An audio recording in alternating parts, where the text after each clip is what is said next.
این هفته خبر تو خبر داره براتون از عظمای درب و داغونی که وسط شلوغ پلوغیای منطقه یه مش بسیجی رو جمع کرد تا از مزدور نیجریه‌ای رژیم اینطوری استقبال کنن.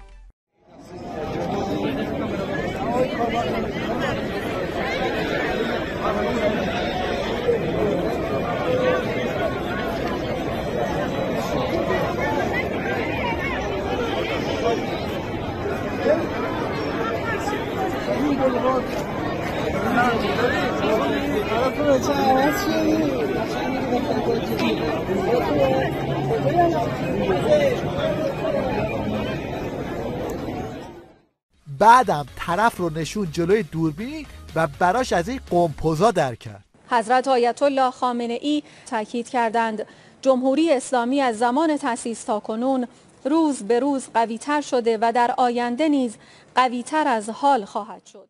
حکایت این عد و اطوارای عظما و قدرت نماییاش یه چیزی تو این مایه هاست.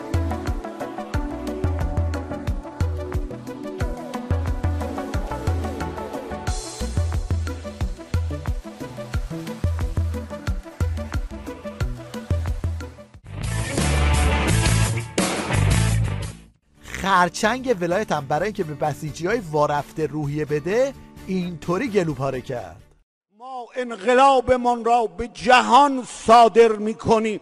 اماما برخیز و ببین پیامت به جهان صادر شده.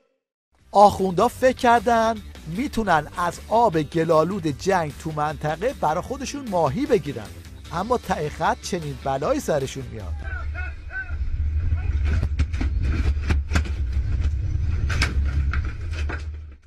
حالا دیگه مهره‌های خود رژیم هم اعتراف میکنن که مردم برای تبلیغات 40 ساله آخوندا تره هم خورد نمیکنن.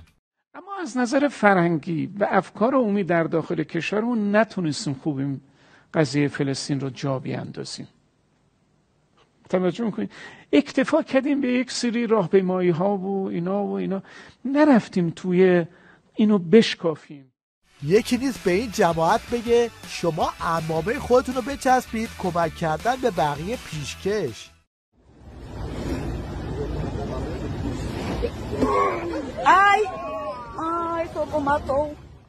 آخوند رئیسی هم طبق معمول مشغول پرت و پلاگویی و دروغ درمانیه. بسیاری از کشورهای همجوار ما ترجیح میدن به جای اینکه برن اروپا بیان در شیراز، در بیمارستانهای شیراز، متخصصین شیراز اونها رو معالجه کنن. این راه حل های پزشکی آخوند رئیسی یه چیزی تو مایه های نسخه پیچی های این آقای ژاپنی برای مقابله با سردرده. This is Japanese way to get the headache out. Long sleeve t-shirt, roll them up, and then tie up on your head like this, really tight, okay, like this. So now your headache is gone because this give you new headache, and then this headache is gone. آخوند رئیسی جواب اعضای استبل ولایت توی مجلس رو نمیتونه بده، بعد دنبال دوا درمون استرالیایی هاست. من برای یه پروژه برای 2 میلیارد تومان به آقای رحمانی اینجا نشستم، به من توهین میکنه، کارمندش به من توهین میکنه، من اون رو نمیتونم بگیرم، مردم برای قضیه کشاورزی نمیتونیم بگیریم، گندم نمیتونیم، آجر نمیتونیم بگیریم، پس چه کاره این مملکت؟ فقط بگیم آقا برنامه تا کی؟ مردم دارن به ما فوش میدن. آخوند رئیسی میخواد با راه حل‌هاش یه جورایی از وضعیتی که توشه خلاص بشه، اما بزبیاری میاره.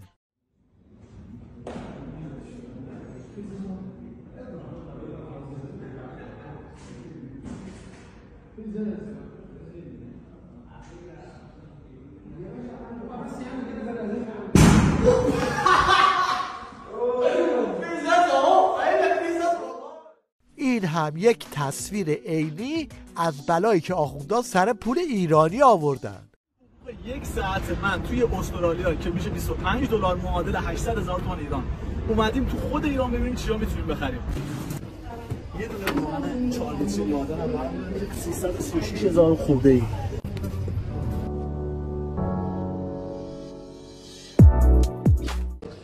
$2 دو تا دونه سویا برمی‌داریم که هر سویه قیمتش 24700 تومانه. تا هم دور بخوایم برداریم، هر دوری هست قیمتش 33000 خورده‌ای.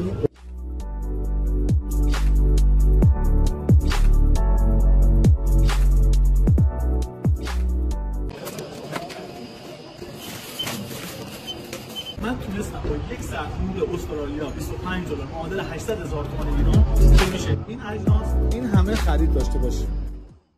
سقوط ارزش ریال یه چیزی تو این مایه هست.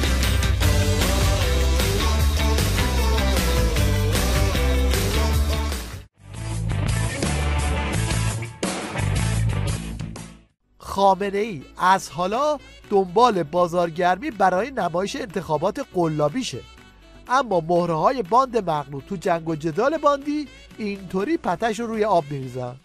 انتخابات تبدیل به مناسک بیعت با وضع موجود میخوام باشه، یعنی میخوام ما رو بکشونم وسط، میگن شما بیاید کاندیدای اصلیتون هم رد میکنیم، یه چند نفر دیگه بیان، این ویترین انتخابات درست بشه.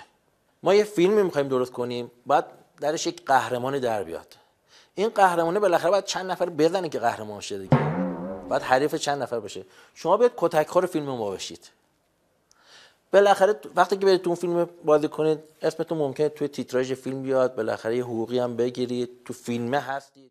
البته الان دیگه همه میدونن که تو فیلم نظام کتکخور اصلی خود عظماست.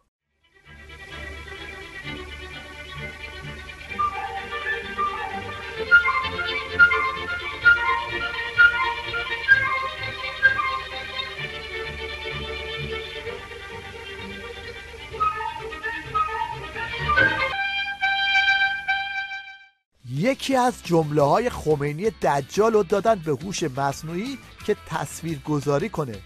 هوش مصنوعی هنگ کرد. آنتنه هایی که هست صداها را از ریشه های درخت که در آب جوش بگذارن صدای هیاهو هست.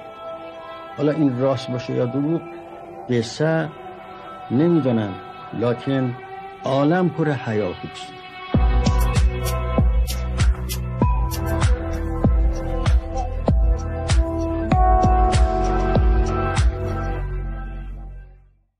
این هم یکی از برگای جدید مشنگستان نظام که یک کمدی استندآپ کامله.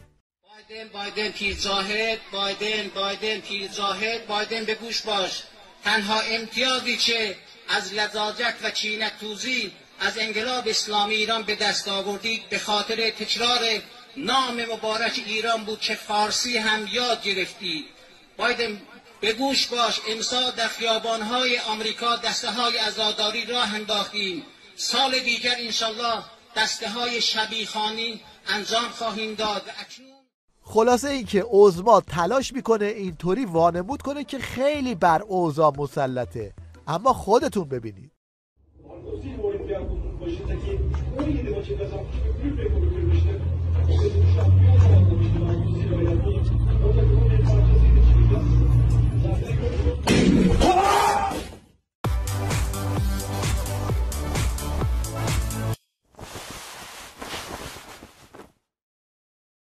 سکانس آخر این هفته کاملا بدون شرحه، خودتون تماشا کنید. دیدی چه کوچولو؟ دستت بذار بشه پارسه نگاه نکن. یه لحظه شو بگم. دست من نکنه. پارسه بیا ساعت دیگه. واسه. یه چیزی دیگه. یا